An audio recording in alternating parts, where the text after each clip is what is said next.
안녕하세요. 김호준입니다.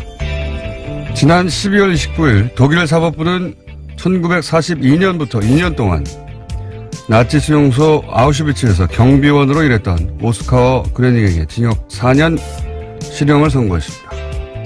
아우슈비츠에 도착한 사람들이 플랫폼에 내려놓은 짐들을 수거한 역할을 했던 21살의 자신은 작은 톱니바퀴에 불과했다는 항변도, 96세 고령에게 4년형은 사형 선고와 같다는 어필도 소용이 없었습니다.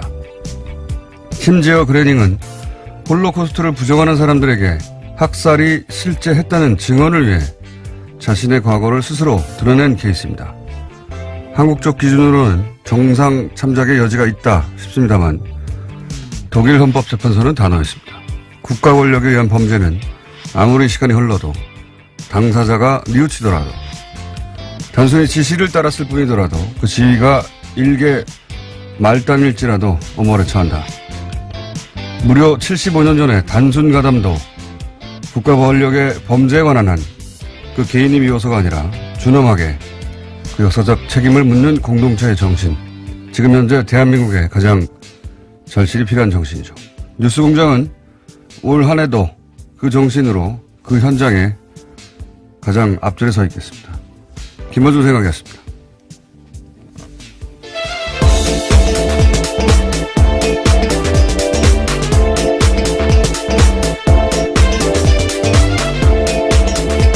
시사의 김은지입니다. 시차 적응이 아직 안 돼가지고, 예, 하와이를 다녀오신 게 아니냐라는 의혹이 아주 큽니다. 혼자서만요. 그랬을 수도 있습니다. 네. 끝까지 행적을 밝히지 않으시는군요. 자, 지난 한 주간 이정열 전 부장판사하고 제가 그 첫 방송은 들었어요. 인터넷으로. 목소리가 아주 좋으시더라고. 네, 인터넷에 꿀보이스라는 말들이 많더라고요. 목소리가 아주 좋으시고 저희가 잠시 후 혹은 3, 4분 사이에 연결해서 수고하셨다고 인터뷰를 잠깐 해볼까 합니다. 다시는 이 자리를 노리지 말라고. 자, 오늘 1월 1일이라 오늘 출근하는데 보니까 차들이 별로 없더라고요. 네, 새해입니다. 이런 날은 좀 느리게 천천히 해야 돼요. 하지만 팟캐스트로 많이 듣는다고요. 팀장께서 이야기하시더라고요. 그래요? 예. 독일 얘기 제가 오프닝에 잠깐 했는데 굉장히 인상적인 기사였습니다. 예. 독일은 이 과거사 청산에 있어서만은 정말 세계적인 모범이 될 만해요. 예. 이게 독특한 케이스인 것이 프랑스처럼 점령을 또 혀가 꼬이네요. 당했던 국가들이 피해자니까 점령군에 부역했던 사람들을 청산하는 사례, 이건 많아요. 예. 물론 일본은 그것도 못하고 있지만, 그래서 욕을 먹고 있지만, 근데 이렇게 가해자면서 독일처럼 철저하게 자신들의 과거를 청산하고, 75년 지났는데, 4년, 96세 할아버지한테, 이제 언제 돌아가실지도 모르는데, 4년간 감옥에 가라고 한 거 아닙니까? 지금 한국에서 만약에 이런 판결이 있었다면, 너무 비인간적이라고 그랬을 텐데, 그 개인이 문제가 아니라, 그렇게 하지 않으면 또 반복된다, 이런 거거든요. 일본은 이제 그걸 못하는 거죠. 근데 그거보다 더 드문 케이스는 뭐냐면 우리나라 같은 나라예요. 우리나라. 우린 피해자잖아요, 피해자. 피해자면서 그 부역자를 청산 못했을 뿐이 아니라 청산을 못한 정도가 아니라 그 부역했던 사람들이 거꾸로 권력을 잡은 케이스. 그렇죠. 이거 진짜 세계사회에서 드문 일입니다. 그래서 그 권력을 잡았던 사람들이 독립운동을 했던 사람들을 거꾸로 탄압하고, 예. 그리고 그 자손들이 지금까지도 권력의 핵심에 있고, 이거는 세계사적으로 정말 드문 케이스예요. 우리나라에 벌어진 일이죠. 예. 저는 이제 이 뉴스를 보니까 적폐 수사 하기도 전부터 피로감부터 얘기했잖아요. 그리고 정치 보복 얘기하고, 예. 아직도 하고 있죠. 아주 창궐하고 있죠. 올 한 해는 아마도 그 국가 권력에 의한 범죄를 이렇게 단죄를 제대로 하느냐 못하느냐 가장 중요한 전선이 거기 쳐지지 않을까, 그런 생각을 해봅니다. 그 경우에 저희는 항상 앞자리에 어설프게 서 있겠다. 약간 어설프더라도 항상 그 앞줄에 서 있겠다. 예. 자, 첫 번째 뉴스는 뭡니까? 네, 그 전선의 가장 앞에 있는 질문 중에 하나입니다. 다스는 누구 겁니까? 라는 건데요. 새해에도 이 질문은 계속됩니다. 연말 연시에도 검찰은 다스 관련 인사들을 참고인으로 불러서 조사했는데요. 다스 120억 원 횡령 등 의혹 고발 사건 수사팀은 어제도 다스 회계 업무를 맡았던 실무자를 참고인 신분으로 불러서 조사했습니다. 또 30일에는 다스에서 18년 동안 운전기사로 일했던 김종บิ๊ 씨가 참고인으로 검찰 조사를 받았는데요. 수사팀은 오늘도 전원 출근해서 BBK 특검 수사 기록을 검토할 예정입니다. 전원 출근해야죠. 예. 예, 작년 딱 이맘때에요. 박영수 특검팀이 생각이 나는데 한참 또 달려서 또 1월, 2월 달에 성과를 내지 않을까 싶습니다. 올해 질문상 이런 거 없습니까? 다스는 누구 겁니까? 예, 예. 올해 질문상 이런 거 뉴스공장에 줘야 되는데. 다스 관련해서는 뭐 저희가 지난 10월부터 주준희 기자와 함께 계속 떠들었던 내용이 이제야 이제 수사로 이어지고 또 다른 언론들도 열심히 이걸 추적하고 있는데, 사실 다른 언론들도 추적하고 있었는데, 내놓을 문서 같은 게 없었죠? 예. 9월입니까? 예. 저희, PD가 9월이라고 지금 잘난 척을 하고 있는데, 10월이 아니라 9월부터. 근데 이제, 기억을 되돌려 보시면, 그때 나왔던 얘기들이 이미 다 나왔던 얘기들이 지금 뉴스화 되고 있는데, 그 중에서 아주 재밌는 것 중에 하나가 이겁니다. 최근에 나온 뉴스 중에 경리 직원 조아무개 씨 이야기. 네, 그렇죠. 120억대의 비자금이 다스에 있었는데 특검이 덮어줬다는 거죠. 예. 그런데 혼자 횡령했다라는 거죠. 그때 당시 그렇죠. 그때 당시 특검의 수사 결론은 뭐냐면 경리 직원 말단 직원인 조아무개 씨가 120억을 혼자 횡령을 했다. 그리고 그 혼자 횡령한 돈을 되돌려 놓았다가, 당시 수사 결론인 거예요, 말하자면. 근데, 이게 정말 말이 안 되는 게, 120억대를 혼자 횡령할 수 있느냐. 이것도 말이 안 되지만, 횡령할 수 있다 손 치더라도, 횡령을 했던 사람을 잡았잖아요. 잡았는데, 아무런 사법 조치도 없었어요. 그것도 이상하죠. 더더욱 이상한 것은, 사법 조치가 없었다 하더라도 적어도 그 돈을 만지던 직원이 120억을 횡령했으면 그 직원이 더 이상은 돈을 만지기를 못하게 해야 되잖아요. 그 직원은 계속 그 일을 계속 합니다. 네, 다스 직원입니다. 네, 격리 직원 일을 계속 합니다. 예. 대단하지 않습니까? 이게 어떻게 가능합니까? 상식적으로 도저히 있을 수 없는 일이죠. 그 회사가 시킨 일이 아니면. 예. 근데 이제 지금 언론에서 보면 이 돈이 개인의 횡령금이냐 아니면 회사의 비자금이냐를 따져보고 있다라고 하잖아요. 예. 저는 이런 문구 자체가 너무 웃기다고 봅니다.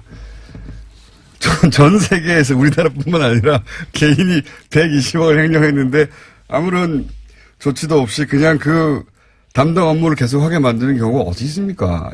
이걸 뭘 들여다볼 필요가 있어요. 당연한 거지. 네, 그래서 자연스럽게 정호영 특검조차도 이제 고발된 사건에 관심이 쏠릴 수밖에 없는데요. 정호영 특검에 대해서는 공소시효가 2월 21일밖에 없습니다. 이런 관대하면 말이죠. 종교단체에도 없는 거예요. 120억을 예를 들어서 교회나 절에서 횡령을 했는데 최소한 사법 처리는 하지 않더라도 그 일은 더 이상 못하게 해야죠. 돈을 120억을 횡령한 사람한테 어떻게 계속 그 일을 맡깁니까? 자. 그게 있고, 또, 120억 말고 140억을, 되돌려받은 것. BBK 건이죠, 이건. 네, 이거는 서울중앙지검에서 하고 있습니다. 예. 크게 두 갈래로 가고 있는 건데, 140억을 김경준 씨와, 연루된 일이죠. 140억 원에서도 계속 떠들어댔는데, 간단하게 요약하면, 개인 투자자들이 되돌려받을 돈을 다스가 받아갔다는 건데, 그 받아가는 과정에 청와대 민정수석실과 그리고 외교관이 동원됐다. 직권남용. 이런 얘기죠. 특히 이때 주고받았던 문서가 존재하고 청와대와 다스 간에. 네, 시사인에서 보도했습니다. 네. 주진희 기자가 뉴스공장에 나와서 처음 공개하고 흔들었습니다. 여기서. 보이지를 않았어요. 근데 비디오가. 게다가 그 문서를 당시 청와대에 근무했던 민정수석의 직원이 자신이 작성했다고 인정했어요. 주고받은 게 맞는 겁니다. 네. 이것도 입증하기가 그렇게 어렵지 않을 것이다. 자, 다음 뉴스는 뭡니까? 네, 계속해서 추가 폭로들도 있는데요. 이와 관련해서 짧게 말씀드리겠습니다. 다스의 전 경리팀장에 이어서 총무차장 같은 경우에도 검찰의 비공개로 소환됐는데 다스 전 총무차장은 이명박 전 대통령의 막내딸이 다스에 위장 취업하고 해외 비자를 받아서 출국했다라는 의혹을 제기했다고 합니다.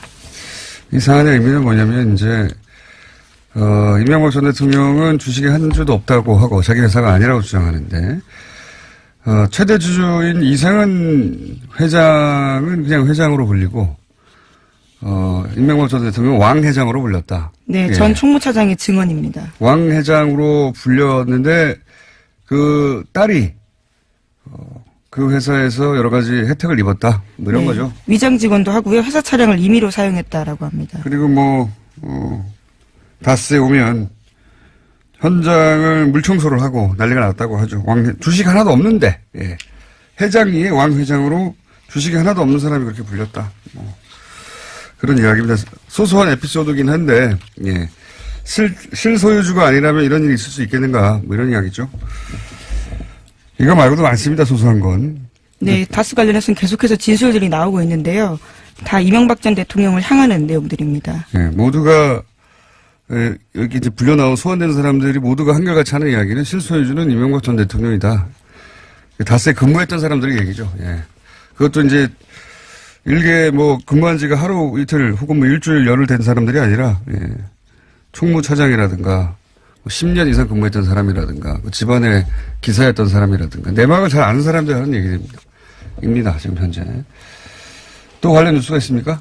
네, 관련 뉴스는 계속해서 있는데요. 하나만 더 소개드리면요.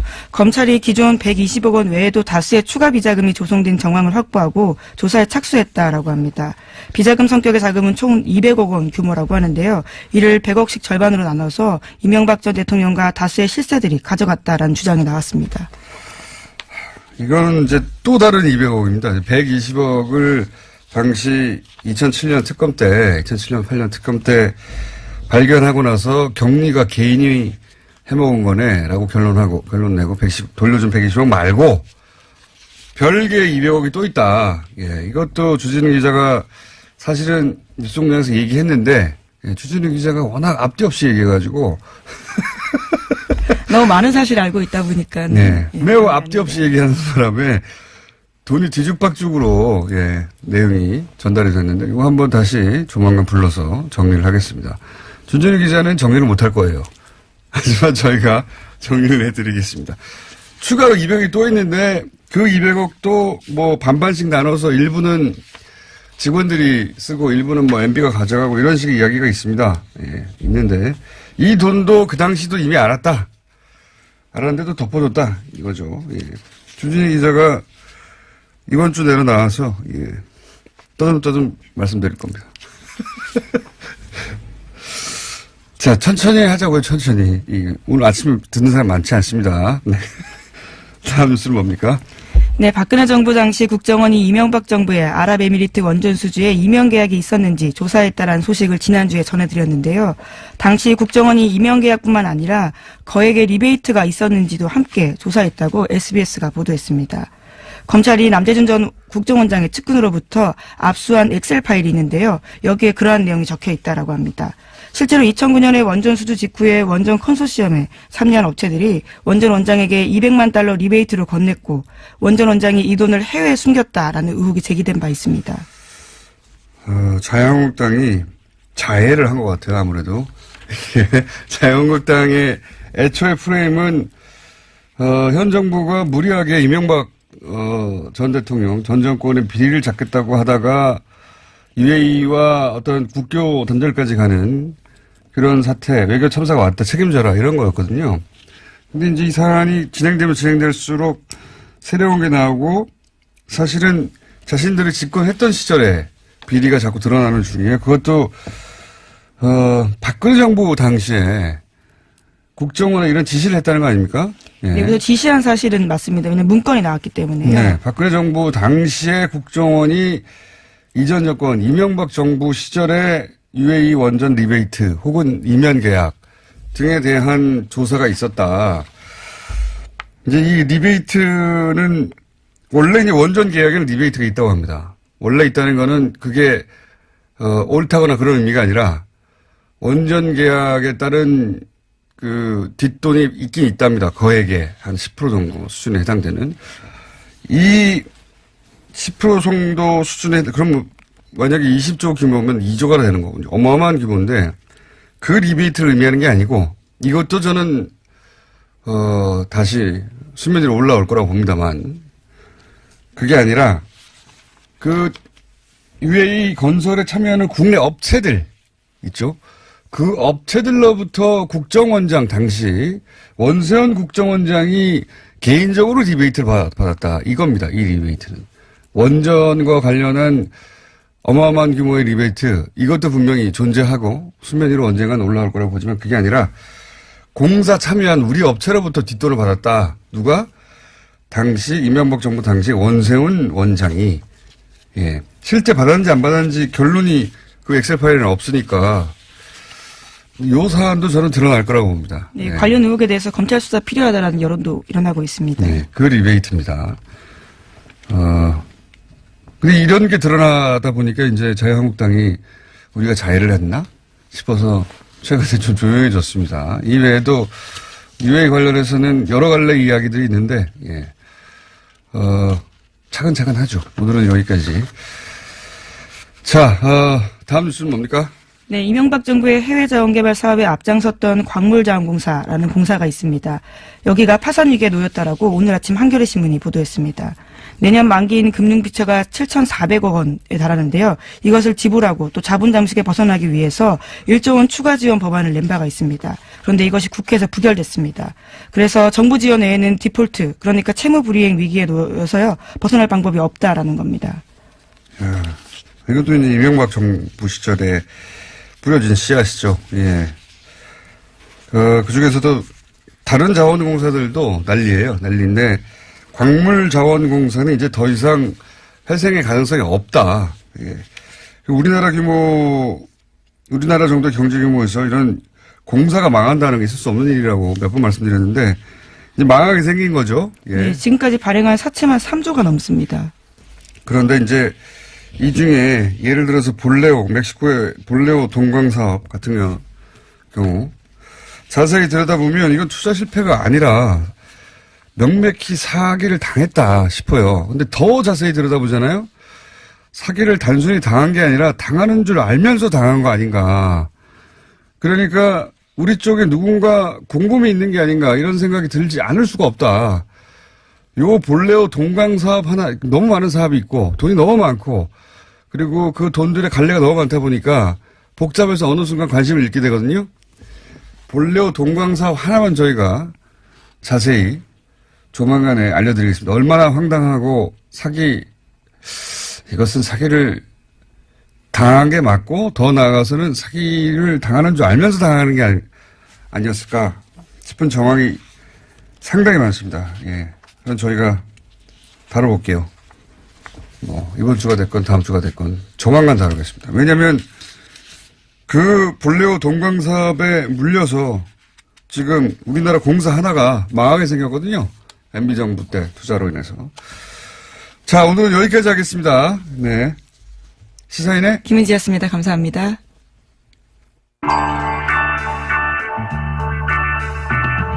꿈이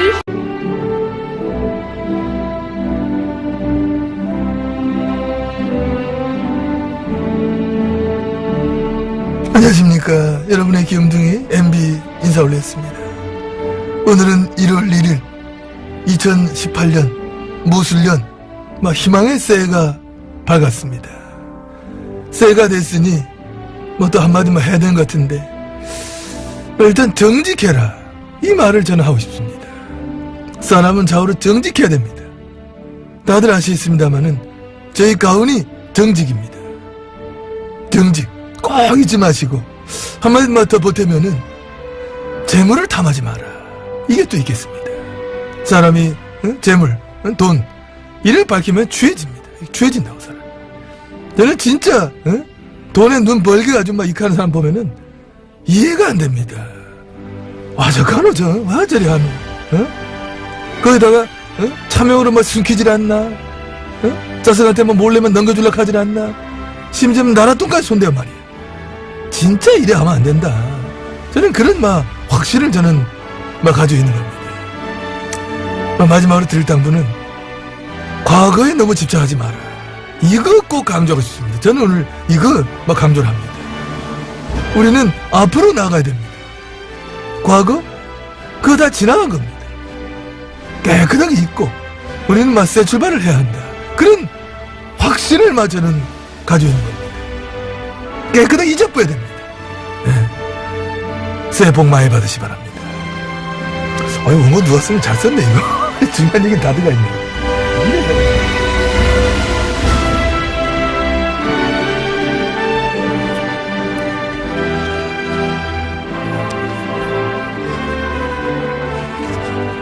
자, 새해 첫 번째 게스트입니다. 바른정당과 통합 여부, 그리고 안철수 대표 재신임을 묻는 국민의당 전당원 투표 결과가 나왔습니다. 74%가 찬성표. 이에 반대파는 투표율이 저조하다고 지적하고 있죠. 먼저 통합 찬성파 국민의당 안철수 대표 비서실장 송기섭 의원 전화 연결해 보겠습니다. 안녕하세요. 네, 안녕하십니까. 새해 복 많이 받으십시오. 송기섭입니다. 네, 새해 복 많이 받으십시오. 자, 네, 감사합니다.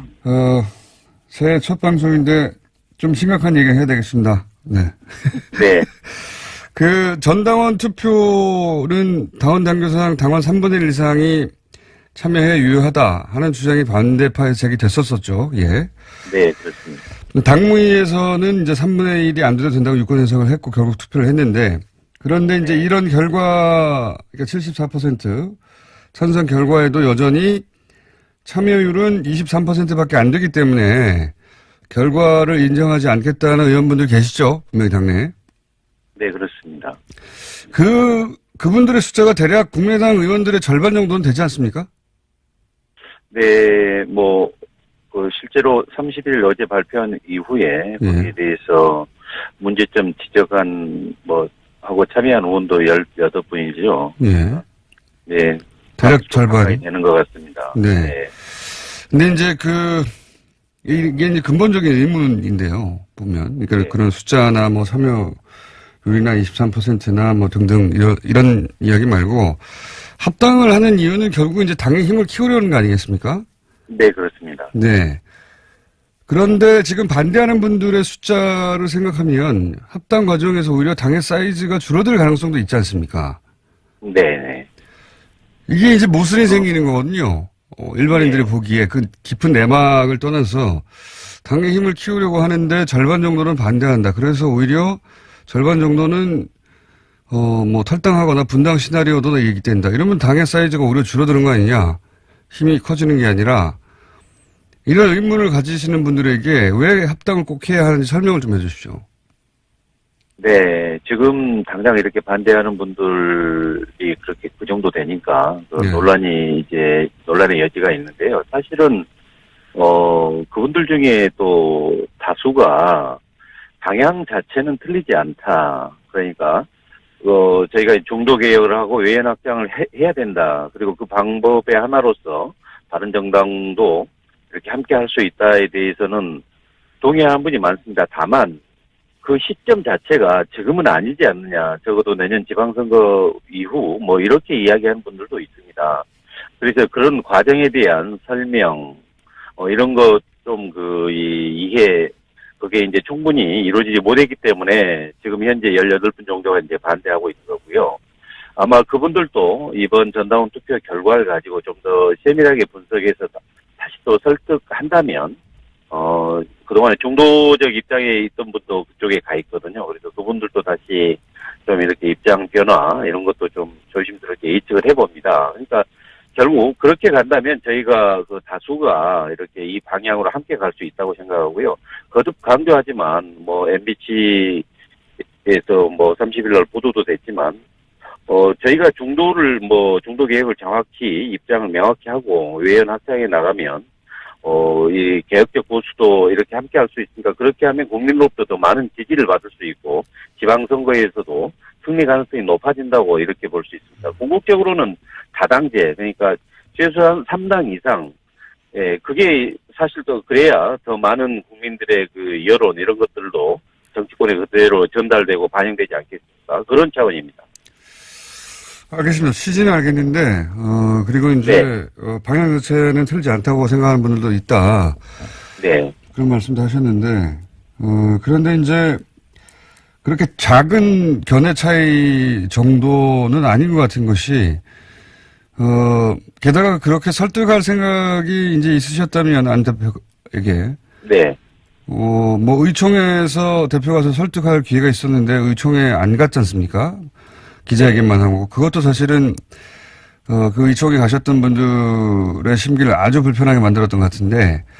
네, 저도 아쉽게 생각합니다. 네. 그거 뭐 지난 일인데, 제 말은 이제 네. 설득해서 같이 갈 생각이 아예 없는 것 같다, 안 대표에게는. 그러니까 이제 어떤 의혹이 있냐면, 뭐 아무리 반대하더라도, 혹은 뭐 당의 사이즈가 좀 줄더라도, 이 기회에 저쪽 합치려고 하는 보수 쪽에서는 싫어하는, 예를 들면 박지원, 천정배, 전동영 같은 분들, 그 외에 강성 의원들은 털어내고 가자. 이런 마음이 있는 거 아닙니까? 그렇지 않고서야 당이 더 쪼그라드는데도 이렇게 계속 밀어붙이는 건 이해가 안 갈 수밖에 없는데요. 예. 예, 사실은. 나가라, 이거 아닌가요? 아니, 저는 저 개인적인 입장은, 예. 일단은, 당연히 함께 가야 된다는 게 기본 입장입니다. 그리고 무엇보다도, 그동안 반대하는 측에서는, 이 통합 찬성에 대한, 특히 호남 지역의 당원들의 당심은 반대가 절대 다수다라고 이야기했는데요. 이번 전당 투표 결과를 좀 세밀하게 분석해서 같이 좀 논의도 해보고 이해하는 과정에서 저는 어느 정도 좀 설득도 가능하리라고 예측합니다. 통합이라는 게 물론 쉽지 않겠지만 그동안의 이 진행 과정에서 사실 소통이라든가 설득에 부족한 점이 있었던 거 역시 맞습니다. 그렇지만 지금 앵커께서 말씀하신 이렇게 특정인 배제 이런 형태의 통합은 이렇게 통합의 기본 원칙에도 맞지 않는 것 같고요. 네, 저희가 최대한 설득을 하겠습니다. 설득되실 단계는 지나간 것 같은데. 예. 네. 자, 그럼 그 다음 얘기를 한번 해볼게요. 전당대회를 해야 되는데 이제 통합하려면 전당대 의장이 반대파라고 할 수 있는 이상돈 의원입니다. 네. 전당대 의장이 반대파인데 이제 전당대회가 제대로 되겠는가 하는 우려들이 있는데 이거를 돌파하기 위해서 전당대회를 전자투표만으로 이 통합 절차를 마무리할 수도 있다. 이런 얘기가 나오거든요. 네네. 이런 논의가 있는 건 맞습니까?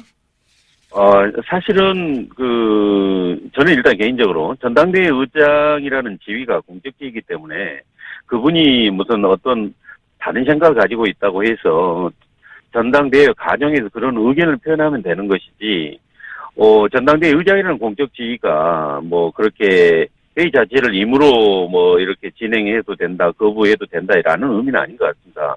다만 저희 당의 당헌에서 전당대회에서 이른바 이번 전당대회에 필요한 참석하게 되는 대표당원 이런 대표당원의 투표, 의사표시는 공인 전자서면으로도 가능하게 이렇게 돼 있습니다. 그래서 이제 아무래도 과거 전통적인 의미예요. 그러니까 투표 전당대회에 참여하는 대표 당원들이 체육관에 다 모여서 과반수가 모여서 거기서 또 과반수 의결하는 이제 이런 것을 상정하는데요.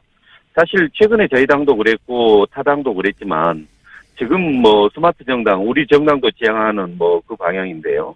그런 상황에서는 꼭 모든 사람이 한 장소에 이렇게 모여서 꼭 그런 전당대회를 해야 되느냐, 꼭 이건 아니라고 봅니다. 그러니까 투표에 충분히 참여할 수 있게 보장이 된다면 지금 공인 전자서명 이런 방식에 의해서도 충분히 전당대회가 이렇게 치러질 수 있다고 봅니다. 그러니까 공인 전자서명, 그러니까 온라인 투표로 전당대회 통합 절차를 마무리하는 방안이 검토되는 건 맞는 거군요. 예, 그런 방안도 이렇게 충분히 검토 가능하다는 생각인데요. 아마도 그런 부분은 전당대회 준비위원회가 구성되면 거기서 시기라든가 방식에 대해서는 다시 시행 세칙이나 단계로 확정할 걸로 이렇게 예상하고 있습니다. 혹시 아예 오프라인 전당대회 없이 온라인 전자투표로만 통합을 마무리하는 그런 방안도 검토되고 있습니까? 아니, 사실 전당대회라는 이런 형식, 이것은 기본적으로 그 결과에 대한 발표, 이런 것들은 거쳐야 되기 때문에, 예. 단순히 이렇게 온라인으로 끝낼 수는 없고요. 그러니까 전당대회라는 게 어떤 일치 장소에 딱 모여서 거기서 투표하고 끝내는 거 아니고요. 좀 일련의 과정으로 될 수도 있지 않습니까? 네네. 그러니까 이른바 K보팅으로도 갈 수 있고, 첫날은 그 다음날 ARS 이렇게 갈 수 있고, 마지막 날은 그런 게 참여 못한 현장에 직접 오시는 현장 투표까지 이렇게 일련의 과정이기 때문에 현장 투표가 이루어진다면 거기에서 이제 이 형식, 전당대회 형식, 그게 이제 마무리가 되겠죠. 그렇게요. 그러니까 대부분의 투표는 온라인으로 하고 마지막에 네. 발표 정도를 오프라인에서 대형식으로 갖춰서 할 수 있다. 이런 말씀이시네요. 네. 네, 그럴 가능성도 있을 것 같습니다.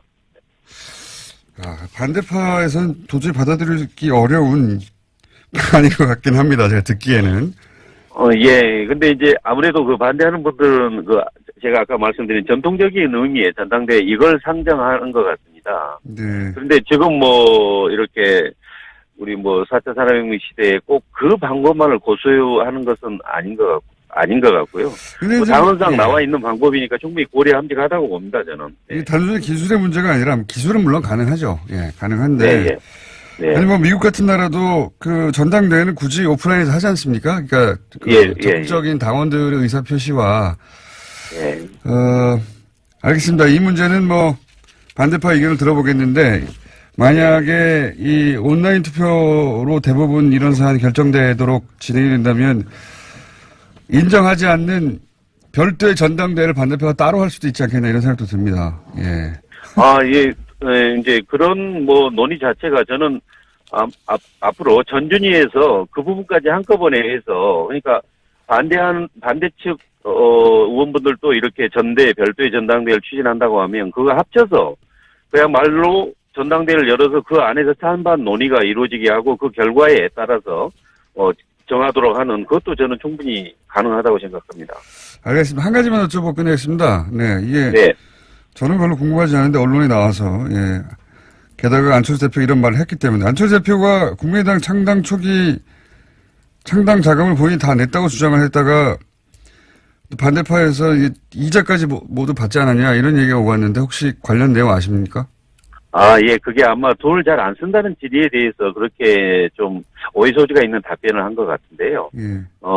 그 부분은 사실 전 재산의 반 1,500 정도 기부한 재단을 차릴 정도니까 돈을 잘 안 쓰는 건 아닌 것 같고요. 다만 초기 창당 관련돼서는 일정 부분 많은 부담을 한 것 같습니다. 이제 그렇지만 정당 창단한 게 어디 돈으로만 되는 겁니까? 거기에 참여한 의원님들의 정말 여러 가지 노력 이런 것도 함께 이루어지는 거고요. 또 참여하는 의원님들도 또 비공식적으로도 또 지출이 당연히 있겠죠. 저는 좀 오해 소지가 있는 그런 답변이었다고 봅니다. 아니 취지는 알겠는데 제가 궁금한 건 본인이 다 냈다라고 표현했는데 거기에 대해서는 반론이 이미 나왔는데 제가 궁금한 건 그렇게 냈던 돈을 이자까지 돌려받았다라고 하는 주장에 대해서는 혹시 아시는 바가 있는지 실제 이자를 받았나요?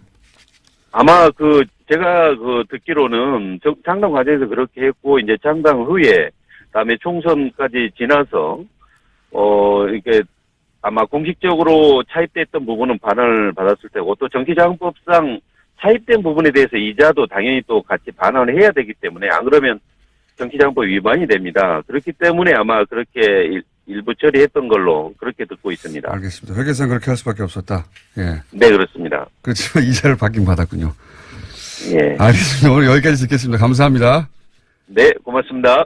지금까지 국민의당 송기석 의원이었습니다. 바로 이어서 직접 나오셨네요.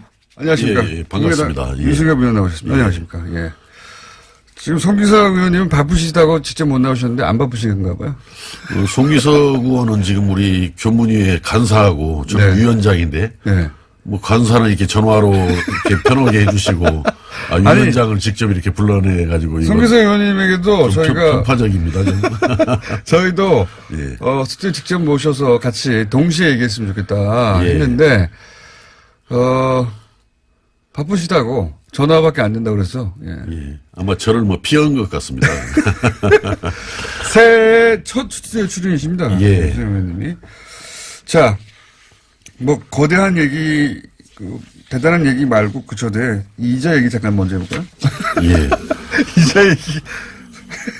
그런데 말이죠. 지금 이게 예. 새해 벽두인데, 예. 새해 벽두에는 좀 내일을 이야기하고 미래를 이야기하고 좀 희망과 덕담을 이야기하는 시점인데, 이렇게 그냥 얄궂게 저를 갖다가 이렇게 악역을 맡기는 것 같습니다, 오늘.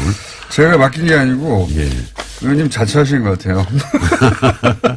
어쨌든 새해 복 많이 받으시고. 예, 새해 복 많이 좋은 일 받으십시오. 많으시기 바랍니다. 예. 자, 불법 방송에 나오셔가지고, 전날부터. 그 이자 관련 얘기는 어떻게 된 겁니까? 물론 이 이야기는 안철수 대표 입에서 시작된 겁니다. 돈을 잘 안 쓴다고 하는 이야기가 있는데 라는 이제 질문을 받자 안철수 대표가 무슨 소리냐 나는 창당 자금 내가 다 냈다. 예. 다른 사람 그러니까 본인이 모든 돈을 다 냈다. 다른 의원들은 돈을 안 내고 여기서부터 촉발된 거예요. 뭐 표현이 뭐 10,000원 한 푼 현역 네. 의원들은 국회의원들은 10,000원 한 푼 안 냈다. 그건 사실관계가 내가 아닌 다 것으로 냈다. 그렇죠? 그렇게 했는데 설령 그랬다 하더라도 네. 이 정치권에서 돈 이야기는 금기입니다 원래. 이게 유효먹이도 오고 좀 추접스럽잖아요 돈 이야기가. 네. 그런데 또 이 사실에 전혀 또 맞지도 않아요. 실제는 실제 우리 어떻습니까? 창당 발기인들로 갔을 때 최소한 10만 원 이상씩 뭐 현역 의원들을 포함해서 예. 많은 그 창당 발기인들이 예. 다 냈지요. 돈을 냈는데 더군다나 또 본인이 그 당시 뭐 임차 보증금 등으로 아마 그 들어가는 비용을 말했던 것 같은데 네, 당사 건물 보증금이요. 예, 아마 그랬던 것 같은데 뭐 그게 액수가 얼마인지는 저도 잘 모르겠습니다만은 네. 그거 다 찾아갔어요 나중에. 찾아갔습니까? 정당 네. 보조금이 나왔을 때 네. 그렇다면은 뭐 이게 찾아가기까지 오고 또 우리들 또 창당 발기인으로서 뭐 10,000원은 훨씬 넘는 네. 제가 기억으로는 한 10만 원 이상인 것으로 기억을 합니다만은 정당 의원은 본인이 1,000만 원 냈다고 특별당비로. 아마 그건 대선 때 아마 그랬을 겁니다. 대선 때 저도 뭐 1,000만 원 냈습니다. 대선 때. 그렇군요. 예, 도당에 돈이 없어가지고 선거를 치르려고 그러는데 네. 그렇기 때문에 그렇게 뭐 혹시 안철수 대표가 특별당비를 내긴 했습니까? 대선 때? 본인의 대선 때는? 뭐 자기 선거면은 자기 돈도 원래 쓰는 거예요. 예. 근데 이제 아마 그 돈을 이제 찾아갔다라고 그래요. 쓰긴 썼는데. 국가에서 돈이 나오니까. 예. 근데 제가 듣기로는 아마 이자까지 다 붙여서 찾아갔다. 그러는데 예. 사실은 그 이자 같은 거 정도는 그래도 특별당비로라도 내서 뭐 거꾸로 예를 낼 들어 수 있죠. 본금이야 본전이야 뭐 찾아간다 하더라도 이자로라도 내서 고생했던 당원들 당직자들 뭐 워크숍이라도 한번 갖게 한다든지 뭐 이랬어야 될 일인데 본전을 못 찾은 사실은, 예. 어쨌든 이자까지 돌려받았다는 건 사실이군요. 저는 지금 안철수 대표가 참 이해할 수 없는 게 이게 머리와 돈으로만 어떻게 정치를 생각하는 것 같아요. 정치라는 게 기본적으로 좀 따뜻한 가슴을 가지고 저는 정치를 해나가는 것이 맞다라고 보는데 이자 액수는 아십니까, 혹시? 어떤 액수 말입니까? 이자로 받아가는 액수요.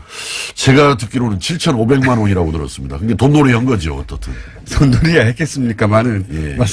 말씀하신 대로 그 이자 정도는 특별당비로 낼 수도 있었겠다. 저는 그게 정상이라고 봐집니다. 그게 정상이다. 네.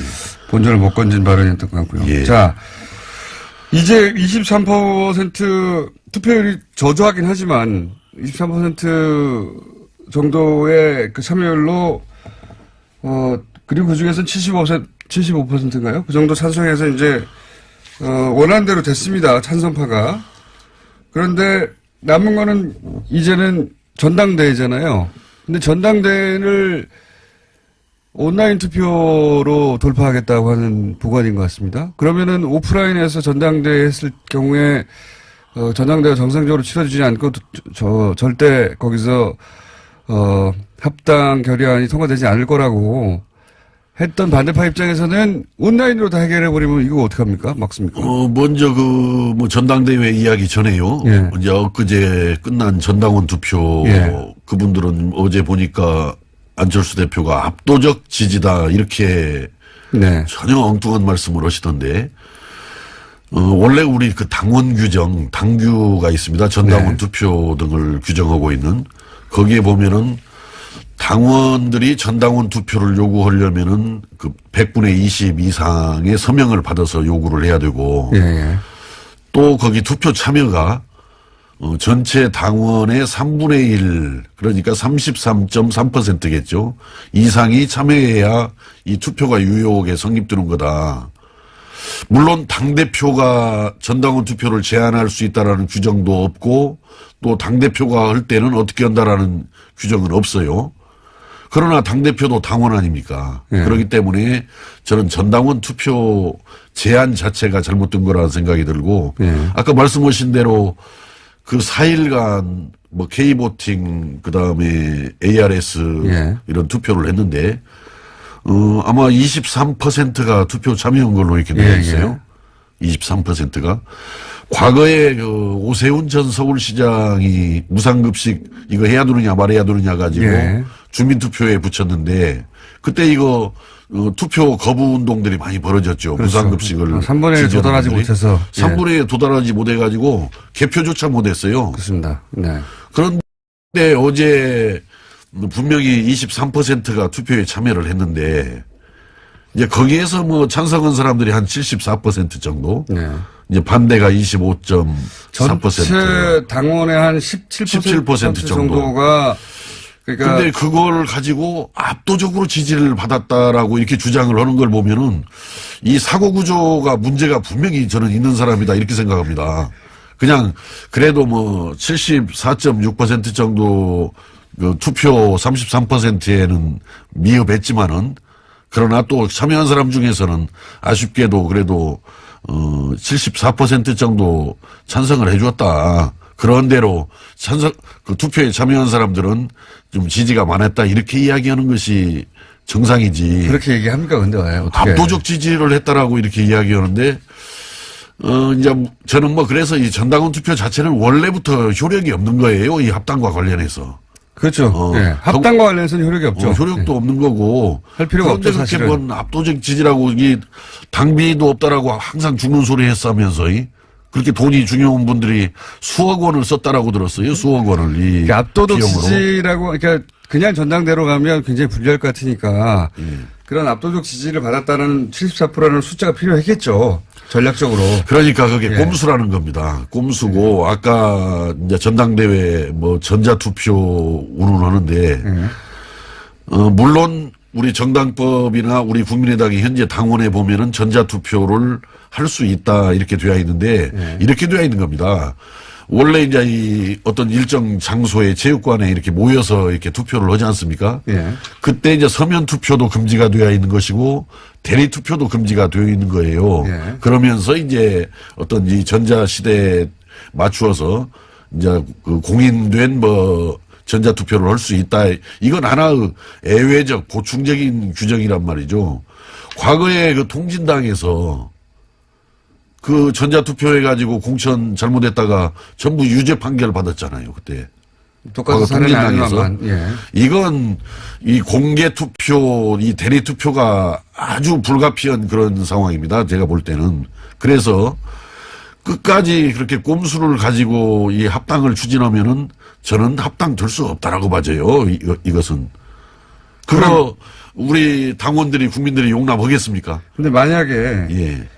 지금 전당원 투표도 인정할 수 없다고 그랬지만 당무위는 지금 현재 이제 안철수 대표 측이 다수니까 당무위에서 그렇게 해도 된다고 했고 그다음에 법원에서도 그 전당원 투표 자체는 할 수 있다고 이제 판결을 내려주었고 그런데 법원에서는 그 할 수 있다라고 판결 내린 것이 이건 법적인 아무 효력이 없는 것이기 때문에 여론조사나 마찬가지이기 때문에 그냥 해도 좋다 이런 거였고. 알겠습니다. 제 말의 요지는 뭐냐면 예. 그런 반대에도 불구하고 지금은 통합을 이제 합당하기 위해서 그냥 달려가지 않습니까? 예. 이제 이건 멈추면 큰일 나는 거죠. 예, 여기서는. 예. 끝장나는 건 정치 생명이. 그러면 온라인 TV, 시간이 다 됐네요. 제가 진행이 느려서 오늘은. 자, 유성현 위원과는 3부에서 좀 이어가겠습니다. 네. 예. 시간 형평상 5분 더 써야 되겠습니다. 예. 3부에 다시 뵙겠습니다. 제가 시간 안배를 잘 못해서, 송규석 의원에게, 배분됐던 시간만큼을 확보를 못 해드려서 유승엽 의원과 2부에 이어서 5분 정도 더 이야기 나눌까 합니다. 예. 본론으로 바로 들어가서 지금 전당원 투표는 어쨌든 투표율도 낮고 결국 한 5만 명 정도, 한 6만 명 정도 참여한 거죠. 전체. 그렇습니다. 예, 26만 명 중에. 그래서 전체 17%밖에 찬성을 표시하지 않은 것이다. 너무 낮다라고 반대파에서는 얘기하고 있는데 여하간 이 다음 수순은 뭐냐면 결국 전당대회입니다. 전당대회에 이제 반대 쪽에서 이제 반대가 심하니까 온라인 투표로 이걸 돌파하겠다는 생각인 것 같고요.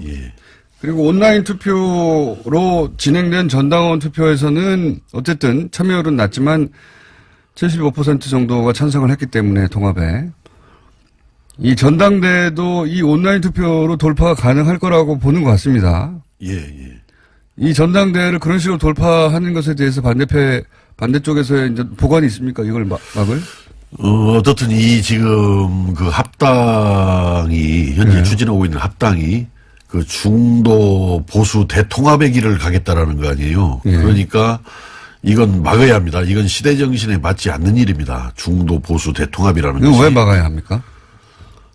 지금 시대 정신은 차라리 우리 국민의당한테 이런 요구를 할 수도 있습니다. 중도 진보 대통합을 해라. 차라리 국민들이 원하는 것은. 그렇게 해서 적폐청산 과감하게 하고 새로운 대한민국을 만드는데 그 뜻을 같이 하는 사람들과 함께 과감하게 나라의 새 틀을 짜달라. 이것이 지금 저는 국민들의 명령이고 시대 정신이다. 이렇게 생각을 하기 때문에 결코 가서는 안 될 길이 중도 보수 대통합의 길이다. 보수의 합이라고 표현을 하던데. 그렇습니다. 그러니까 보수와 합치는 일을 지금 왜 해야 되느냐 이런 이야기인가요? 그렇습니다. 지금 보수는 지금 심판을 받아야 되고 혼을 지금 나야 될 때예요. 지금 거기다가 힘을 실어줄 아무런 이유가 없는 때입니다. 지금 현재는.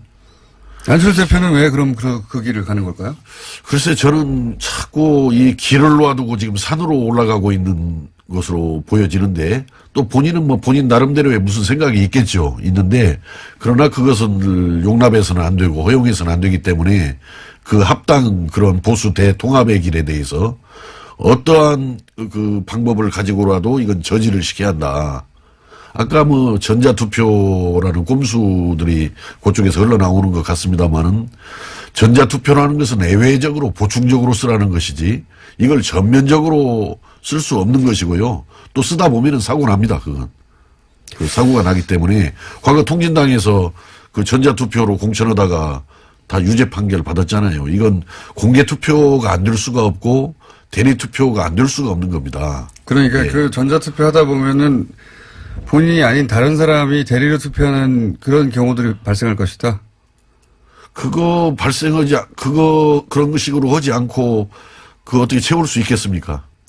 지금 과반이 참여해야 되죠. 그렇습니다. 그 전자투표라 하더라도 과반이 참여를 해야 하는데 대표당원들. 국민의당 전당원 투표하고는 다른 점은 뭐냐면 전당원 투표는 전체 뭐 20몇 %만 참여해도 물론 그것도 33%가 안 되기 때문에 이제 인정할 수 없다는 얘기도 나오고 있습니다만 어쨌든 법적으로는 구속력이 없다고 치면 전당대회는 법적 구속력이 있고 게다가 절반은 참여해야 되는 거 아닙니까? 그죠? 그렇습니다. 그게 이제 쉬운 일이 아닌 것이죠. 예. 그러고 이제 그걸 무리하게 그걸 채우려다 보면은 사고가 터질 수밖에 없고 그 사고가 터지는 것은 전당대회 무효로 바로 연결이 되기 때문에 사고가 안 생길 수도 있지 않습니까? 생깁니다. 그거 틀림없이 사고가 생길 생기길 수밖에. 바라시는 거 아니에요? 아니요. 저희 입장에서는 이게 가지 말아야 할 길을 지금 안철수 대표가 가고 있단 말이에요. 중도 보수 대통합이라고 보수 야합의 길을 가고 있기 때문에 이건 사고가 생겨서라도 저지가 되는 것이 당을 위해서 나라를 위해서 맞다 이렇게 보기 때문에 사고가 생기길 기원하시는 거 아니고요? 사고가 터져야 합니다. 이건 사고가 터져야 될 일입니다. 예. 그 이제 터지길 바라시는 것이고 제 말은 터지지 않고 절반에 도달할 수도 있지 않습니까? 그런 상황에 대한 대비는 없어요? 지금 현재 우리 국민의당의 39명 국회의원 중에서 3분의 2가 이 통합에 반대를 하고 있어요. 예. 그렇기 때문에 아무리 뭐 전자투표네 뭐네 잔꾀를 부려도 안 될 것이다. 절대 불가능합니다. 이것은. 전당대회에서 절반이 참여하고 절반이 찬성하는 경우는 없을 것이다라고 자신하시는 거군요. 그렇습니다. 예. 언제죠? 지금 전당대회 예정된 것이? 글쎄 뭐 1월 말에 오냐 뭐 2월 초에 오냐 뭐 여러 가지 아마 궁리를 하고 있는 것 같은데 그것도 기왕에 저는 하려면 빨리 해야 한다고 생각합니다. 한 가지만 여쭤보고 시간이 다 돼가지고 딱 한 가지만. 하려면은 예.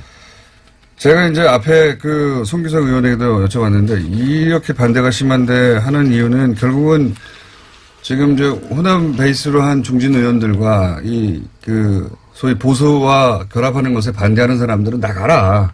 나가라는 그런 이야기 아니냐. 이렇게 제가 여쭤봤거든요.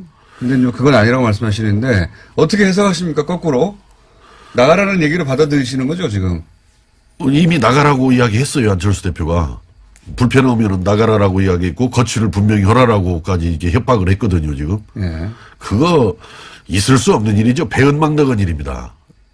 호남이 없어가지고 지난번에 뭐 20 몇 %인가 얻었잖아요. 대선 때. 예. 가능했겠습니까 그것이? 그나마라도. 그런데 이제 와서 뭐 호남을 구태네 호남이 무슨 기득권이네라고 이야기하는데 참으로 배은망덕한 잘못된 이야기입니다. 그 부분은. 여기까지만 됐고요. 예. 아마도 전당대회 관련해서 이제 크게 전선이 만들어질 것 같으니까 그때도 직접 나와 주십시오. 예, 잘 알겠습니다. 예.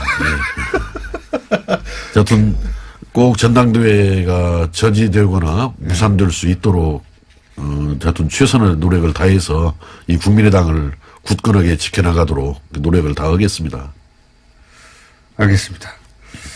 저희가 그러면 이 건 관련해서는 항상 스튜디오에 유승엽 의원을 직접 모시는 것으로 정해두겠습니다, 미리. 예, 네. 감사합니다. 오늘 여기까지 하겠습니다. 감사합니다. 예, 감사합니다.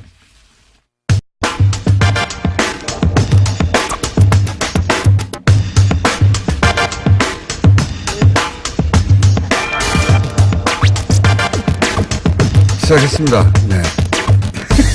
제가 줄 모르고 잠시 이야기하고 왔는데 이번 순서는 이제 새해니까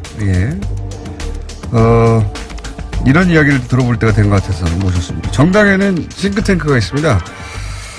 보수 정당의 유명한 싱크탱크는 여의도 연구소죠. 예, 아주 유명한. 민주당에도 싱크탱크가 있어요. 그래서 주요 정당의 싱크탱크 수장들을 저희가 차례를 모시고 2017년도 돌아보고 그리고 올해 6월에 치러지는 지방선거 전략도 들어보는 시간을 마련했는데 오늘은 첫 시간입니다. 더불어민주당의 싱크탱크가 있다는 거 모르시는 분들이 많습니다. 민주연구원이라고 있어요.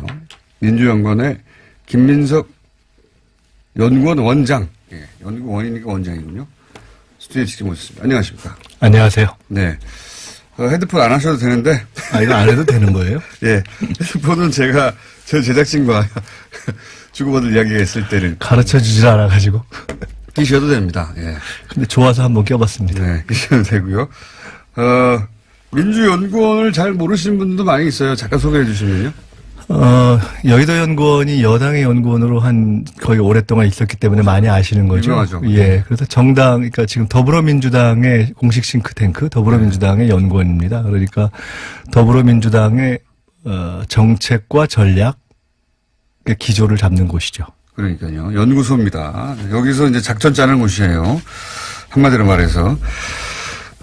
이 질문은 공이 이제 그 다음 순서로 저희가 아마 조만간 여의도 연구원의 원장님도 모실 텐데, 공이 같은 질문을 할 텐데, 우선, 문재인 정부 출범을 이제 평가하는 데 있어서 요런 잣대로 여쭤볼게요. 문재인 정부의 강점과 약점은 뭡니까? 강점과 약점이라기보다는 글쎄요, 성과와 앞으로 할 일? 예를 들어 이렇게 본다면, 예. 신뢰를, 이 국가와 정부에 대한 신뢰를 구축하기 시작한 것, 소통을 통해서 이것이 아무래도 가장 주목할 점이라고 봐야 되겠고요. 국민들이 정부를 믿기 시작했다?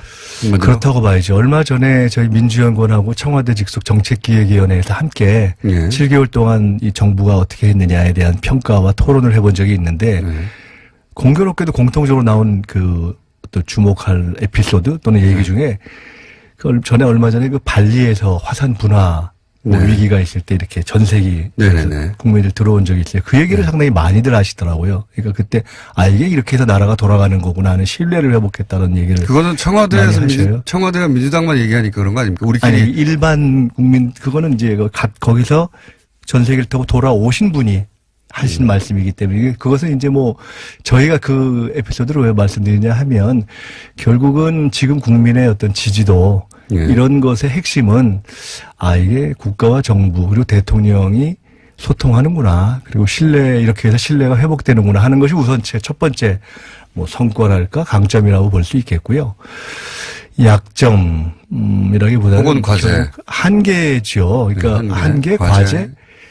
여전히 처음 출발할 때처럼 대내외적으로 어렵죠. 대외적으로는 뭐 주변 북핵을 둘러싼 외교 환경이 어렵고요. 대내적으로는 아시다시피 여전히 촛불로에서 어떤 중앙 권력의 교체가 이루어져서 이제 큰 길은 열었지만 가기가 여전히 힘들지 않습니까? 여소야대라는 기본 틀 아래서 그것이 여전히 남아있는 과제죠. 이걸 통해서 이제 새해에는 성과를 만들어야 되는데 그 성과의 가장 큰 점은 역시 민생에서의 성과를 만들어내는 거겠죠. 알겠습니다. 이건 어떻습니까, 그러면? 이제 2017년을 정리를 먼저 한번 해보자면, 2017, 굉장히 빨리 지나가는 한 해예요. 예. 네. 보통은 뭐, 항상 하는 말이긴 합니다. 번개같이 지나갔다고, 연초에. 근데 유난히 2017년은 벌써 한 해가 다 갔나, 예. 싶을 정도로 빠르게 지나갔습니다. 정치인의 입장에서, 정당의 입장에서, 혹은 정권의 입장에서 2017년을 되돌아볼 때, 이때가 가장 중요한 변곡점이었다. 되짚어보자면, 그런 게 있습니까? 요때가 정말 중요한 질적 변화가 일어났다거나. 뭐 우선 당연히 탄핵이 네, 뭐 있겠죠. 물론 당연히 탄핵 결정이 있겠고. 그러니까 크게 보면 국민이 이 촛불광장에 모여서 그 힘으로 정부를 만들어내고, 그러니까 탄핵 결정을 만들어내고, 정부를 만들어내고 정권을 만들어내고 그리고 그것이 계속 갈 수 있도록 하는 데 있어 일정한 성과를 내고 또 그렇지만 다시 어려움을 겪는 예를 들어 그것이 이제 핵심 아니겠어요? 네. 그걸 조금 구체적으로 표현한다면 예를 들어서 탄핵 결정 거기까지는 누구나 할 수 있는 얘기고요. 그렇죠. 그다음에 탄핵 대선 여기까지는 그렇죠. 근데 민주연구원이라고 하는 여러 가지 경과의 뭐 작은 과정들이 있겠지만 저는 국회 예산 통과를 중요하게 봅니다. 왜냐하면 어쨌든 어려운 과정에서 새 정부가 이제 가려고 하는 길을 구체적인 정책적으로 예산으로 뒷받침되는 거 아니겠어요? 예. 상당한 어려움 끝에 이제 예산을 통과시킨 것까지가 해서 일단 기본 갈 수 있는 길은 열어낸 것이 있겠고요. 그리고 대외적으로는 4강 순방을 마친 것이 있겠죠. 그러니까 그렇습니다. 주변국 순방을 마친 것이 어쨌든 이전에 박근혜 대통령 시절까지 해서 완전히 무너지다시피 해서 이게 어디와도 이 관계가 형성되고 이게 이 외교적 관계를 풀어가기 어려운 상황에 있는 걸 얼기설기 좀 꿰어 맞춰서 숨을 돌릴 수 있는 정도로 회복시킨 것 아니겠어요? 아직 무슨 만족할 만한 성과를 가져온 건 아니죠. 그러나 숨을 쉴 만큼 돌려놓은 것 자체가 일단 성과이기 때문에 그것이 있겠고요. 또 제가 이제 하나는 질문을 드리는 요점은 뭐냐면 네.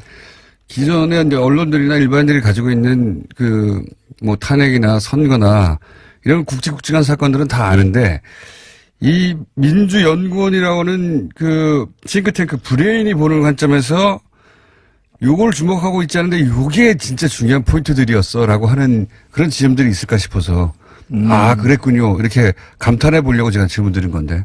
감탄이 안 되시네요. 아직까지 감탄이 안 되고 있습니다. 그러나에도 불구하고 저는 제가 말씀드린 그 대목이 중요하다고 봅니다. 그러니까 예산 통과, 돈이 세 일하니까. 그다음에 4강 순방에 완료.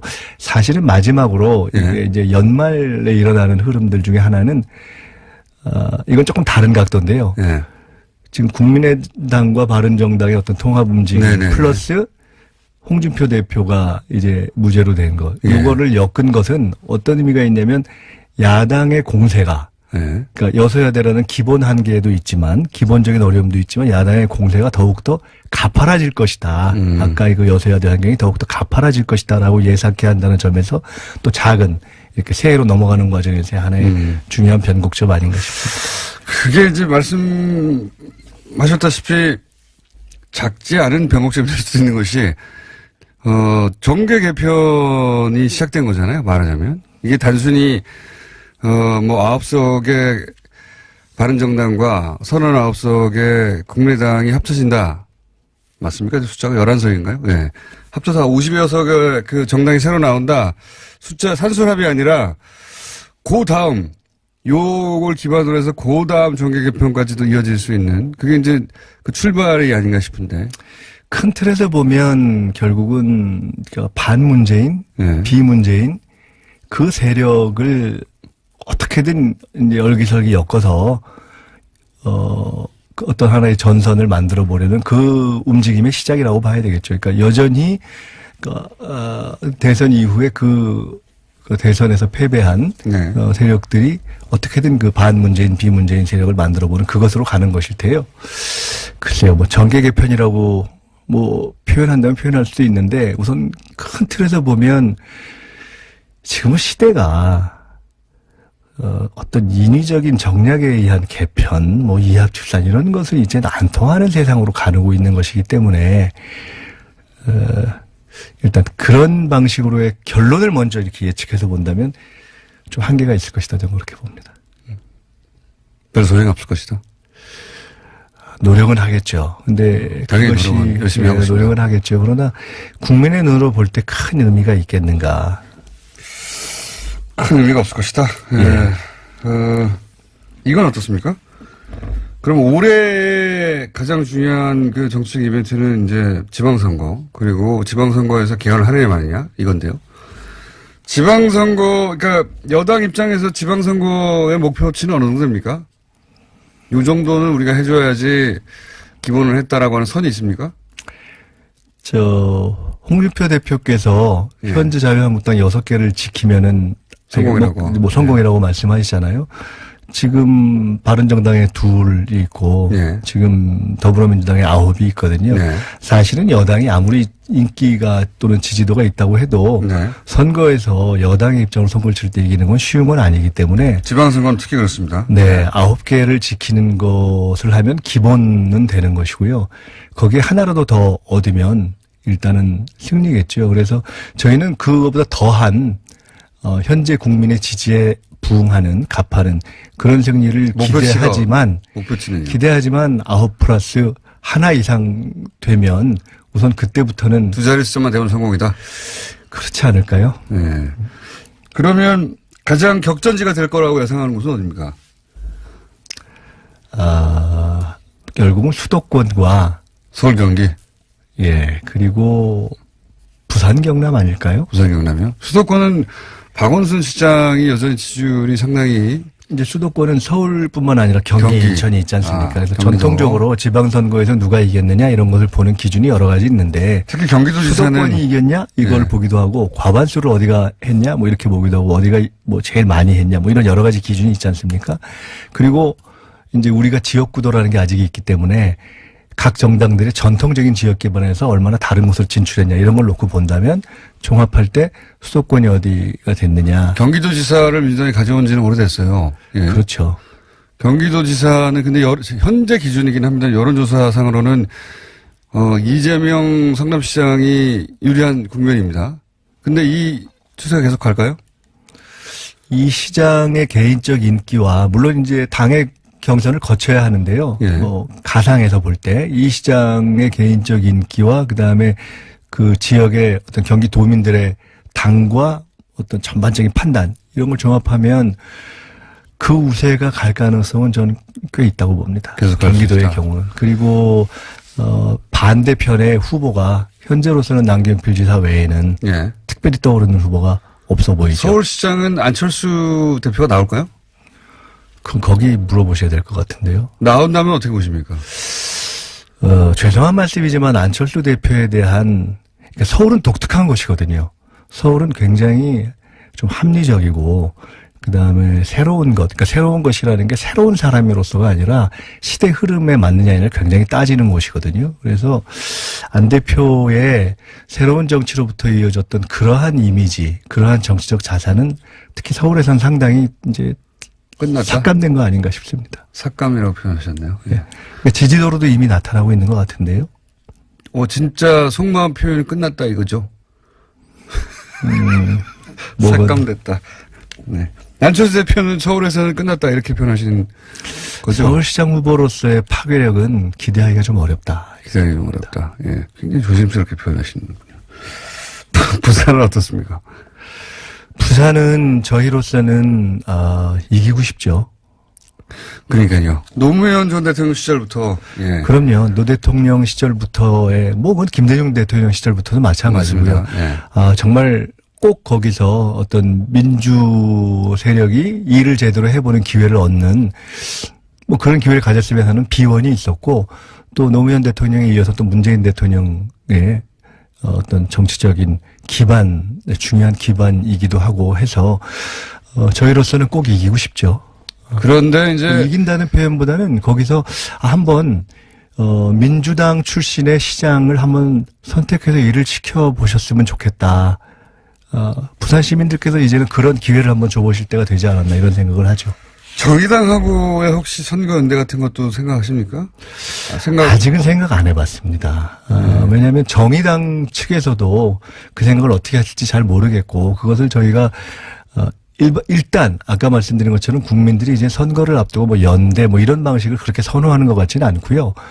저희 입장에서 선거연대를 특히 정의당에 이렇게 얘기하거나 생각한다 이렇게 말씀드리는 것은 정의당에 대한 예의도 아닐 것 같아서 그거는 현재로서는 생각하고 있지 않습니다. 국민 발언이 이제 통합을 반대하시는 분들은 그 당내에서 절대 안 된다 이렇게 주장하고 계시지만 현재 스코어 잡음이 있다 하더라도 어떻게든 합당이 될 가능성이 더 높아 보이는데 만약에 합당이 돼서 후보가 나오면 경쟁력이 수도권에 꽤 있을 수 있지 않습니까? 어디와 어디가 합당하는 경우? 국민의당하고 바른당이요. 합당하려는 것은 그 두 군데밖에 없으니까요. 그걸 다시 물어보십니까? 뻔한데. 어디 합당을. 이제 이게 정략 결혼이잖아요. 정략 결혼. 하면. 근데 이제 사실 국민의당도 굳이 따지자면 선거를 앞두고, 그러니까 총선을 앞둔 국회의원 지망, 그 다음에 대선을 앞둔 대선 후보 지망, 이런 어떤 새로운 욕구들이 결합해서 정략적으로 결합했던 거지 않습니까? 그렇기 때문에 지금 무너지고 있는 것이고, 지금 두 번째 논의되고 있는 국민의당과 바른정당도 본질적으로는 그런 측면이 있기 때문에 더 큰 것처럼 보이는 다른 어떤 정략적인 결합이기 때문에 현실적으로도 당장 소위 얘기하는 호남계가 흔들리고 또 바른정당 내에서도 한국당으로 이탈하는 분들이 있지 않겠어요? 그러니까 글쎄요. 큰 어떤 결합의 시너지? 이런 것을 기대하기는 어렵지 않을까요? 특히 수도권에서. 원장님이 됐으니 굉장히 이제 조심스럽고 그럼하고 지적으로 보이시려고 노력하시는 것 같아서 무너뜨리고 싶네요. 막 얘기하기는 좀 그렇지 않습니까? 새해 첫날부터. 개헌은 어떻게 될까요? 개헌은 원래 원래 저희 구도는 민주연구원, 여의도연구원 동시에 나와서 주고받으면서 이야기를 좀 길게 나눠볼까 했는데 하필 또 일본에 계셔가지고 재밌을 것 같은데 조만간 마련을 하겠습니다. 근데 이제 따로따로 짧게 따로따로 나오셨으니까 짧게 언론만 얘기하고 그렇게 두 분이 격돌하는 시간은 따로 마련하겠는데 개헌은 될까요? 이게 이제 자유한국당이 반대하니까. 그러니까 사실은 자유한국당이 결사 반대하면 하기 어려운 거죠. 그렇죠. 법적으로. 숫자도 그렇고 대통령 발의해야 된다는 얘기인데 그죠? 그렇다 하더라도 또 국회를 거쳐야 되는 과정이 있기 때문에 개헌 저지선을 가지고 있는 자유한국당이 어떤 이유로든 결사 반대하면 현실적으로 불가능하다. 현실적으로는 어려운 거죠. 그러니까 우리가 그 결사 반대할 것이다라는 걸 지금 미리 예단할 필요는 없지만 만약 그렇다면 어려운 것은 사실이죠. 그렇죠. 100석 이상이 넘었으니까요.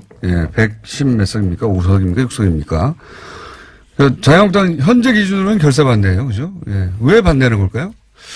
자유한국당이 오히려 가장 적극적이었거든요. 대선 전에는. 그러니까 그게 이제 저희도 좀 이상한데 결국 불리하다고 보는 거겠죠. 그러니까 그게 참 이상한 것 같아요. 왜냐하면 개헌이라는 게 국민이 요구하고 또 정치권에서 먼저 제기하고 국민 요구했다기보다는 정치권에서 제기해서 국민들에게 약속하고 또 국민들도 이제는 뭐 정 그렇다면 제일 현실적으로 하는 게 지방선거 때 해 너네 약속대로 그게 그렇죠. 뭐 돈도 덜 들고 간단하잖아 이렇게 지금 해서 거의 국민적인 예상을 하고 있는 거 아니에요. 네. 근데 안 하는 것은 갑자기 안 한다. 불리하다고 보는 것인데. 뭐가 불리하다고 생각하는 걸까요? 갑자기. 글쎄요, 그게 투표율이 높아져서 그 선거가, 그러니까 국민이 많이 참여하게 돼서 투표율이 국민이 선거에 많이 참여하면 지방선거에 불리하다고 보는 것인지, 뭐 그건 제가 안 여쭤봐서 모르겠는데 그럴 수도 있고 아니면 어차피 국회에서 개헌이 네. 자치의 방향, 그러니까 결국 자치 분권의 방향으로 이루어지는 것인데 마침 지방선거와 같이 되기 때문에 자치 분권의 어떤 가치가 높아지면 높아질수록 지금 정부와 여당은 그런 방향을 선호하니까요. 그런 것을 선호하는 흐름 쪽에 더 또 힘이 실리지 않겠냐 이렇게 볼 수도 있는 것 같고 어쨌든 뭔가 불리하다고 보니까 그렇게 저도 되겠죠. 불리하다고 생각해서 반대하는 것까지는 알겠는데 정확하게 뭐가 불리하다는 건지 아직 이해가 안 가서 저도. 예. 그거는 이제 여의도 연구원에서 나오실 때 같이 한번 논의해 보기로 하고요. 마지막으로 한 가지 오늘은 사실은 두 분이 격돌해야 재밌는데 혼자 나오셔가지고 또 너무 무게를 잡으셔가지고 짧게 하려고 그러는데요. 마지막 한 가지만 더 궁금한 게 여의도 연구원이 유명한 것이 여러 가지 각종 뭐 공개적으로 발표는 안 하지만 네. 자체적인 여론조사를 해서 그리고 그 여론조사의 정확도가 꽤 높은 편이다라고 여의도에서는 알려져 있고 물론 뭐 틀릴 때도 있더라고요. 제가 궁금한 건 민주연구원에서도 그렇게 자체적으로 뭔가 여론조사 같은 걸 하죠. 하죠. 네. 그 중에서 정확한 수치는 공개할 수 없다 하더라도 대략 요런 거 있다? 그런 거 좀 공개하실 만한 거 없습니까? 요런 거 해봤는데 우리가 의외로 이런 게 나오더라. 글쎄 뭐 의외라기보다는 저희가 하는 게 뭐 이제 어떤 소위 선거와 관련된 것이지만 정책과 관련된 거를 하는데 그 국민의 의식과 관련된 거를 이렇게 분기별로 이렇게 쭉 하는 것을 보면 국민의 의식이 예. 그러니까 이렇게 규정이 좀 통상적으로 하는 규정으로 보면 상당히 진보적으로 변했습니다. 실제로. 그러니까 그 최근에 있는 어떤 대통령 지지도가 높은 거 있지 않습니까? 네. 또는 정당 지지도가 높은 거. 그게 그냥 어떤 일시적인 인기라는 차원도 있겠지만은 실제로 전통적인 개념으로 볼 때 아주 극보수, 보수, 중도, 개혁, 중도 개혁 이런 것 중에 또는 중도 진보 실제로 국민의 성향 가운데 의식 가운데 중도 진보라고 볼 수 있는 것이 가장 다수가 되고 아, 그래요? 그리고 그 더불어민주당이 대략 그러한 컬러의 정당이다라고 보고 있어요. 그러니까 그래서 그것이 뒷받침이 되고 있는 겁니다. 그러니까 아주 흥미롭죠. 그래서 이것이 이런 지지가 상당히 갈 가능성이 있겠구나. 저희가 잘만 하면. 민주당이 잘해서 지지율이 높아졌다고 말하고 싶겠으나 그 이전에 사실은 국민의 의식 수준이 같이 가는 거죠. 왜냐하면 방향으로 가고 비교적 있어서 그런 방향에 맞는 정책의 기조를 가기 때문에. 그러니까 그 내용으로 들어가면 예를 들어서 하나만. 가령 이제 뭐 대북 문제 같은 것에 대해서도 핵 문제에 대해서 지금 도대체 왜 발생했다고 보느냐라고 하면 저게 꼭 무슨 적화 통일을 위해서라기보다는 실제로는 나름대로 자기들이 지금 살기 위한 방편으로 저렇게 지금 하는 것이다. 예를 들어 뭐 이렇게 본다라든가 또는 어떤 사회 이슈에 대한 뭐 사형제 폐지라든가 등등등등 우리가 과거에 이렇게는 조금 달랐던 이슈들에 대한 국민들의 판단들이 이전의 기준으로 보면 조금 더 열리는 쪽으로 진보적인 방향으로 가고 있다. 그렇군요. 그래서 그런 흐름 자체가 사회적인 흐름이 뭐 촛불 뭐 이런 것과 함께 서서히 변하고 있는 것 같습니다. 이 큰 흐름을 보지 못하고 여의도에서 정치권 국회의원들의 눈만으로 자꾸 이합집산을 하면은 저는 좀 실패할 거라고 봅니다. 알겠습니다. 시간이 좀 되셨으면 좀 더 경박해지실 수 있을 것 같은데. 다음에 붙여주세요. 싸울 때 그렇게 하겠습니다. 알겠습니다. 오늘 맛배기로 저희가 이제 민주연구원과 여의도연구원의 대결에 앞서서 맛배기로 들려드렸던 민주연구원장 김민석 원장의 이야기였습니다. 오늘은 여기까지 하고 조만간 다시 테이블에 모시고 격전을 치르도록 하겠습니다. 오늘은 여기까지입니다. 감사합니다. 감사합니다. 그러니까 네, 일주일 해보시니까 소감이 어떠세요? 생각보다 재밌었다 뭐 이런 거 있지 않습니까? 두 개인데 하나는 너무 힘들었고요. 왜 힘드셨어요? 하나는 모르겠어요. 금요일날 마지막 방송 같이 몸살 나고 막 그래서 정말 진짜 이 방송 맨날 하시는 뉴스공장팀 정말 대단하다 싶더라고요. 그래서 대충 하는 겁니다, 제가. 아예 무슨 말씀이요. 진짜, 특히 제작진, 작가님들이 진짜 고생이 많으시더라고요. 정말 대단하신 것 같습니다. 그리고 많이 배웠어요. 또 정말 방송 준비하면서 보니까 정말 우리나라 국민들 위대하다 싶고, 그리고 언론적 폐가 정말 심각하다. 주진우 기자님이나 김은지 기자님 같은 분만 계시면 좋겠다. 그런 생각이 들었습니다. 네, 여러 가지 생각을 하셨네요. 네. 네. 아니, 저도 첫날 방송하신 거는 제가 일부러 들어봤어요. 근데 굉장히, 안정적으로 잘한다. 목소리 좋다. 양지열 변호사에 이어서, 뉴스공장 배출 2호 진행자가 될 가능성이 엿보인다. 라는 생각을 저는 했거든요. 그 시차 적응을 정말 못하셨었나 봐요. 네. 지금 시차 적응이 안 돼서 느릿느릿 하고 있습니다. 예, 하고 있는데. 어쨌든, 방송을 무척 안정적으로 잘해주셨고, 네. 예, 고맙습니다. 그리고, 아마 이 방송을 들으시는 방송 관계자들이, 예. 저분과 뭔가 할 수 있겠다 싶은 생각을 하셨을 것 같아요. 너무 편파적이어서 어떨란가 모르겠습니다. 그건 어쩔 수 없죠. 네. 자, 제가 오늘 잠이 다 안 깼기 때문에 오늘 여기까지 짧게 하고요. 다음에 미니 할 때 요 얘기 좀 이어서 하죠. 제가 아무리 생각해도 방송을 하셔야 맞는 분 같아요. 어차피 지금 변호사는 못 하시는 거 아닙니까? 예. 근무 열심히 하고 있습니다. 일주일 동안 못한 거. 네. 이제 지금 열심히 하고 해야죠. 네. 자, 그리고 뉴스공장은 탐내지 마시고요. 네. 네. 제가 엄감생심 어디를 탐내겠습니까? 수고하셨습니다. 감사합니다. 예, 고맙습니다. 네. 그 외에 불친절한 AS는, 네. 여기까지만 하랍니다. 임문결 소장님입니다. 국제문제평론가라고 다른 방송에서는 소개되고 있는 임상훈 소장님 나오셨습니다. 안녕하십니까. 안녕하십니까. 인문결 소장이 아니고 인문결 연구소 소장이죠. 그렇죠. 네. 오늘은 제가 워낙 방송을 대충 하지만 오늘은 더더욱이 대충 하고 있으니까. 시차 적응이 안 되시죠, 지금? 약간 멍합니다. 하와이 다녀오셔서. 비행기 내린 지 얼마 안 돼요. 시간이 멍하고, 잠도 좀 부족하고. 그래서 예의 바르게 천천히 얌전하게 느리게 하고 있습니다. 자, 오늘 첫날이라서 들고 온 이슈가 올 한 해 주목할 국제 이슈. 네네. 네, 목록. 예. 일단 매월 중요한 뭐라고 할까요? 이슈들이 있고, 간단하게 그걸 좀 소개를 해드리고, 그 다음에 이제 주목할 만한 어떤 큰 이슈가 있다면은, 그걸 좀 얘기를 해드리려고 하는데요.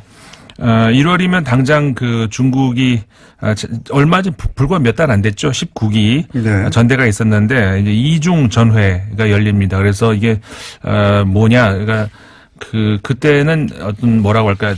공산 당 안에서의 어떤 그런 새로운 노선 정립 이런 거였다면 이제는 헌법상에다가 그러니까 전 국민에게 적용이 될 수 있는 상대할 수 있는 그런 특히 시진핑 사상이 이제 들어가는 그런 헌법의 어떤 뭐라고 할까 개정 혹은 다른 이런 것들이 있지 않을까 이제 이런 예상이 되고요.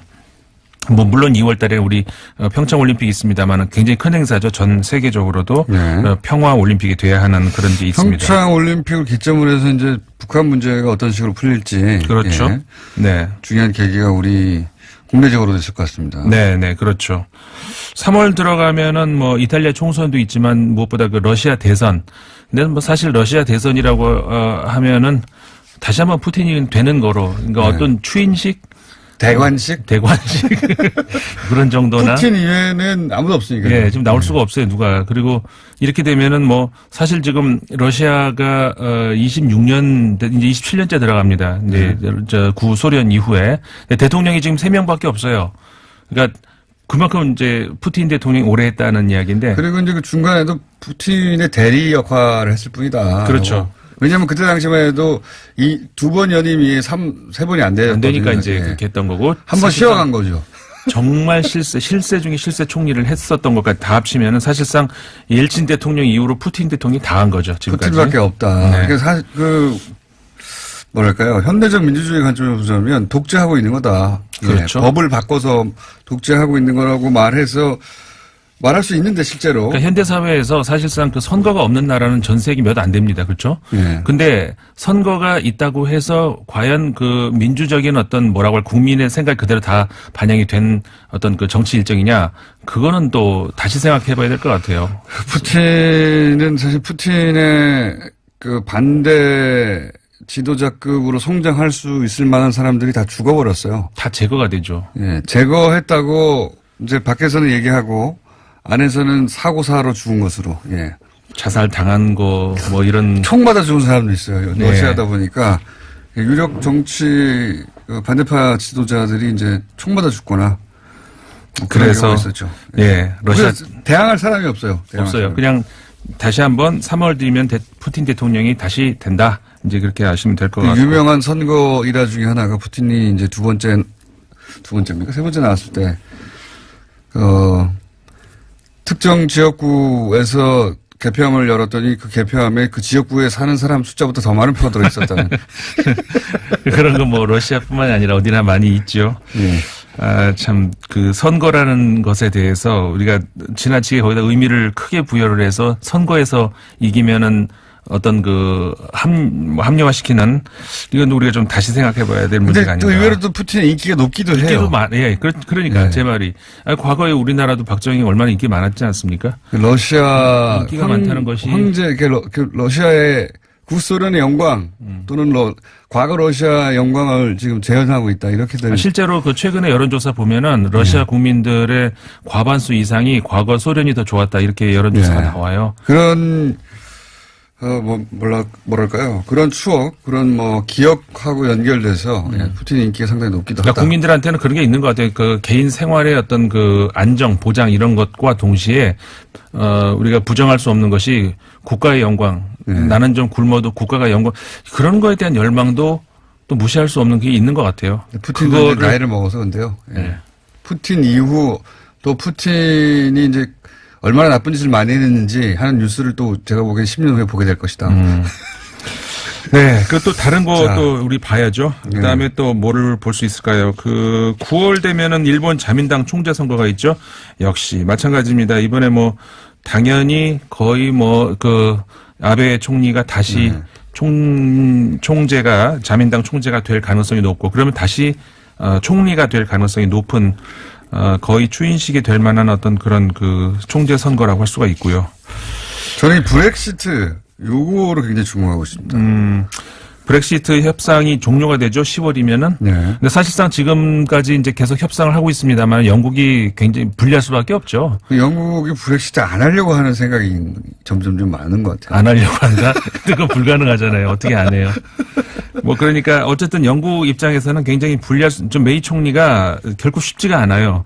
불리할 수밖에 없는데 네. 국내에서는 왜 이렇게 당하고 오냐라고 하는데 그럴 수밖에 없어요. 지금 EU가 훨씬 그 뭐라고 할까요? 유리한 입장을 점하고 있고 그리고 제대로 협상이 안 되고 종료가 되면은 당연히 영국이 불리하게 될 수밖에 없는 거기 때문에 시간도 지금 영국한테 굉장히 불리하죠. 영국이 유리할 수 있는 국면이 하나도 없어요. 네. 예. 하나도 없기 때문에 만약에 이 상태로 브렉시트 끝나면 영국 일단 파운드 굉장히 떨어질 거고요. 예. 그러니까는 이게 기분 닦이는 대로 이렇게 국가 일을 그렇게 하는 게 아니다. 영국에 몰락이 시작될지도 모른다. 그런 얘기도 영국 내에서 하더라고요. 예. 그다음에 11월 되면은 미국의 중간 선거가 있습니다. 이것도 우리가 한번 주목해봐야 되는데 트럼프의 우리 공정대가 제일 주목하는 뉴스 아니에요, 이거? 트럼프의 미래가 어떻게 될 것이냐? 예. 굉장히 주목할 만한 게 많네요. 네, 그래도. 예, 그렇죠. 근데 트럼프가 여기에 굉장히 집착을 하는 것 같거든요. 근데 미국 언론들의 분석, 그것 저는 일리가 있는 것 같은 것이 너무 집착을 하는데 이게 실패하면 이제 정치적으로 타격을 입는다. 살짝 나 그거 관심 없어. 발을 좀 빼는 그게 오히려 트럼프한테 유리하다. 이런 분석이 나오는데 저도 그거 굉장히 일리가 있는 것 같습니다. 트럼프가 굉장히 집착을 하고 있는데 위험해요. 사실. 여기까지 하겠습니다. 임상훈 소장이었습니다. 감사합니다. 네, 감사합니다. 내일 뵙겠습니다. 안녕.